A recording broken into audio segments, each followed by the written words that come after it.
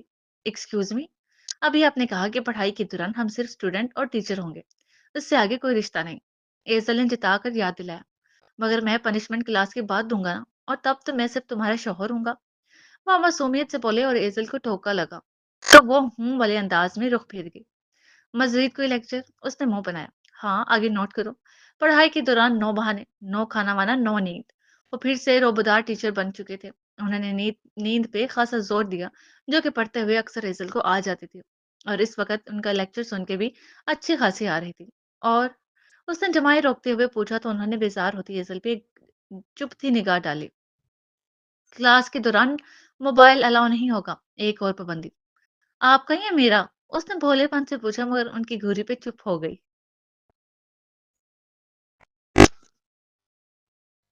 جتنی باتیں کرنی ہیں کلاس شروع ہونے سے پہلے، اس کے بعد تمہارے منہ سے ہر لفظ اسٹڈی سے ریلیٹڈ ہونا چاہیے۔ Got it? اوکے سر، اور کچھ؟ اس نے منہ بناتے ہوئے پوچھا۔ ہاں، کلاس روز 9 سے 11 ٹیرس پہ شروع ہوگی، اس ٹیبل پہ۔ بیڈ پہ تم صرف سو ہی سکتی ہو، پڑھ نہیں سکتی، اچھی طرح جانتا ہوں میں۔ ان کی اس بات پہ ایزل ضبط کر کے رہ گئی، کیونکہ وہ بیڈ پہ بیٹھ کے جب بھی پڑھتی تھی پھر کتابیں کھلی رہ جاتی اور آنکھیں بند ہو جاتی، تکیے میں منہ دیے اپنے اطراف سے بیگانہ وہ سوئی پڑی ہوتی، اور مزید یہ کہ اف اف وہ انہیں ٹوکتی چڑ کر اٹھ کھڑی ہوئی۔ یو نو وٹ، مجھے پڑھنا ہی نہیں ہے آپ سے، انفیکٹ مجھے یہ بکس ہی نہیں چاہیے، مجھے نہیں دینے کوئی ایگزامس، میں فیل اور نکمی ہی ٹھیک ہوں۔ ہم زیادہ ہی فری ہوتے جا رہے ہیں آپ، پتا ہوتا کہ سرپرائز یہ ہوگا تو میں کبھی اس کا انتظار ہی نہ کرتی۔ وہ بیگ پٹکتی اٹھ کھڑی ہوئی۔ میں تو صرف یہ بتا رہا تھا کہ تمہیں فری ہونے کی اجازت نہیں، یہ نہیں کہا کہ میں فری نہیں ہو سکتا۔ وہ اس کے مصنوعی غصے سے محظوظ ہوتے بولے، یعنی ساری پابندیاں میرے لیے ہیں، خود آپ چاہے جو مرضی کرتے پھرے۔ وہ ماتھے پہ بل لیے بولی، بالکل۔ وہ بنا اثر لیے سکون سے بولے تو ایزل تب کر رہ گئی۔ آپ مجھے اپنے رولز بتا رہے ہیں یا قید میں ڈال رہے ہیں؟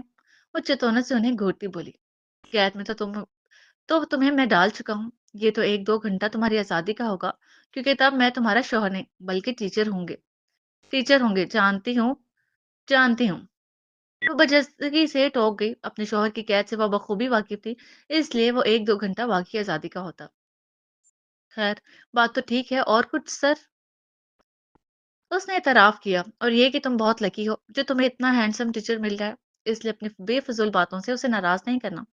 اپنے منہ میاں میٹھو بنا گیا۔ یہ بھی آپ کے رولز میں شامل ہے؟ اس نے ایک ابرو اٹھا کر استفسار کیا۔ بالکل، یہ پہلا رول ہے، باقی سب اس کے بعد ہے۔ شانے اچکا کر کہتے وہ اٹھ کھڑے ہوئے۔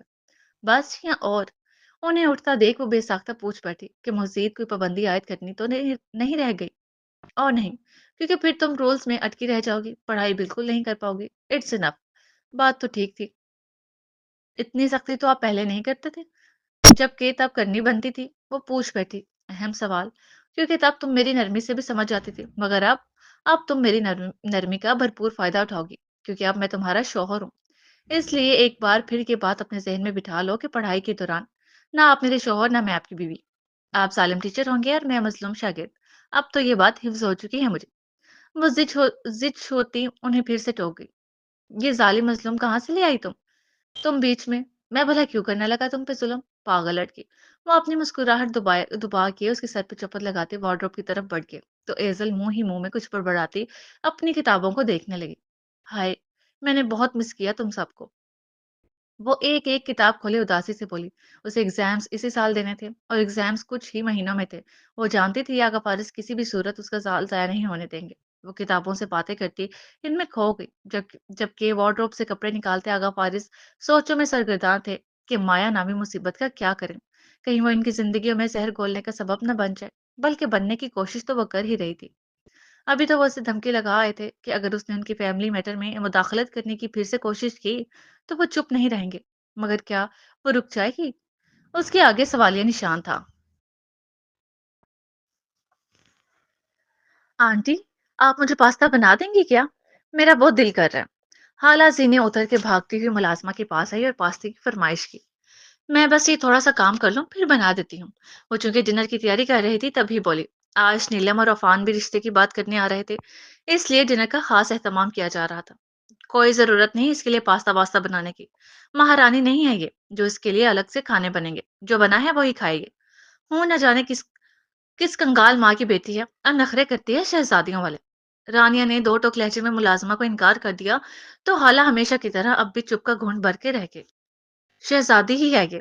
تبھی التمش سینے اترتا کچن سے اڑتی آوازوں کی طرف قدم بڑھائے بولا۔ وہ کچن سے باہر ہی ٹھہر گیا، حالہ بھی چپ چاپ اس کے پاس چلی آئی۔ تو پھر اپنی اس شہزادی کی تم خود ہی خدمتیں کرو، ہم نوکر نہیں ہیں جو اس کی فرمائشیں پوری کرتے رہیں۔ وہ بھی بھڑکتی ہوئی کچن سے نکل کر اس کے روبرو چلی آئی، جبکہ ملازمہ نے افسوس سے رانیہ کو دیکھا جس کے اندر احساس نامی چیز نہیں تھی۔ میں مرا نہیں ہوں، زندہ ہوں ابھی، اور میرے جیتے جی میری بیٹی کے ساتھ ایسا سلوک ہرگز نہیں ہونے دوں گا۔ وہ تندی سے بولا تو بیک وقت نرمین اور مکرم بھی کمرے سے نکل آئے۔ ارے بھائی، کون سے پہاڑ توڑ دیے ہم نے تمہاری بیٹی پہ جو یوں چلا رہے ہو؟ نرمین نے استفسار کیا۔ ماما، اس رانیہ کو سمجھا لے، یہ ہر بار حالہ کے ساتھ بری طرح سے پیش آتی ہے۔ میری بیٹی کیا اب اپنی مرضی کا کچھ بنوا بھی نہیں سکتی؟ اس کے لیے بھی اسے رانیہ کی پرمیشن کی ضرورت ہے کیا؟ یہ اپنے کام سے کام کیوں نہیں رکھتی آخر؟ پہلے تو رانیہ جب بھی حالہ کو ڈانٹتی تھی التمش کی غیر موجودگی میں ہی ڈانٹتی تھی، اور آج بھی التمش کی غیر موجودگی میں ہی بولی تھی، مگر التمش کچن سے اٹھتی اس کی آواز سن چکا تھا۔ حالہ کے ساتھ اس کا کیسا رویہ ہے یہ اسے ویسے بھی خوب اندازہ تھا۔ وہ اسے بلاتی نہیں تھی، اس کی موجودگی میں زیادہ بیٹھتی نہیں تھی، اسے شدید ناپسندیدہ نظروں سے دیکھتی تھی۔ یہ سب التمش سے چھپا ہوا نہیں تھا، مگر وہ اسے اس کی خشک مزاجی سمجھ کر نظر انداز کر دیتا تھا۔ رانیہ، کیا مسئلہ ہے تمہارے ساتھ؟ تمہیں حالہ نہیں پسند تو ٹھیک ہے، اس سے بات مت کیا کرو، اس کے معاملے میں بولا نہ کرو، مگر اس سے اپنی ناپسندیدگی کا ایسے اظہار بھی مت کیا کرو۔ بچی ہے وہ، دل دکھتا ہے اس کا۔ نرمین کے بجائے مکرم نے اسے سمجھایا۔ حالہ واقعی دکھتے دل کے ساتھ کھڑی تھی۔ جی ہاں، وہ بچی جسے زبردستی ہمارے سروں پہ مسلط کیا گیا ہے۔ وہ کرواہٹ سے بولی۔ مسلط تو خیر تم نے واقعی کیا ہے اسے ہمارے سروں پہ، مگر کیا کریں، کچھ کر بھی نہیں سکتے، مجبور ہیں کہ تمہاری اولاد ہے یہ، اور تم ہماری اولاد۔ نرمین بھی رانیہ کی بات سے اتفاق کرتی بولی تھی۔ مجھے لگا تھا کم از کم آپ اب تو حالہ کو دل سے قبول کر ہی چکی ہوں گی۔ آپ کی پوتی ہے یہ، سگی پوتی، آپ کے بیٹے کی اولاد مگر نہیں۔ آپ کا پیار بھی محض دکھاوا ہے، سمجھ گیا ہوں میں۔ جب سے مکرم نے حالہ کے کہنے پہ التمش کو معاف کیا تھا، اس روز سے نرمین کا رویہ حالہ کے ساتھ قدرے بہتر ہو گیا تھا، مگر آج التمش کو افسوس ہوا کہ وہ دل سے حالہ کو قبول نہیں کر پائیں۔ بس کرو تم تینوں، مہمانوں کے آنے کا وقت ہے اور تم لوگ یہاں کھڑے بلا وجہ کا تماشا کر رہے ہو۔ رانیہ، تم جاؤ اپنے کمرے میں، اور آئندہ خبردار جو حالہ سے ایسے پیش آئی تو۔ اور حالہ، آپ کو جو بھی چاہیے بلا جھجک آنٹی سے بول دیا کرو۔ ابھی آپ ہی اپنے کمرے میں جاؤ، آنٹی آپ کا کھانا کمرے میں ہی لے آئیں گی۔ مکرم نے رانیہ کو سختی سے جبکہ حالہ کو نرمی سے حکم دیا تو رانیہ پیر پٹکتی جبکہ حالہ فرما برداری سے سر ہلاتی پلٹ گئی۔ حالہ کے لیے رانیہ کی یہ تلخ باتیں نئی نہیں تھی، اسے عادت ہوئی تھی یا نہیں، مگر دکھ ہر بار ہوتا تھا۔ تم دیکھو ڈنر کی تیاری کہاں تک پہنچی، جبکہ التمش تم میرے ساتھ آؤ۔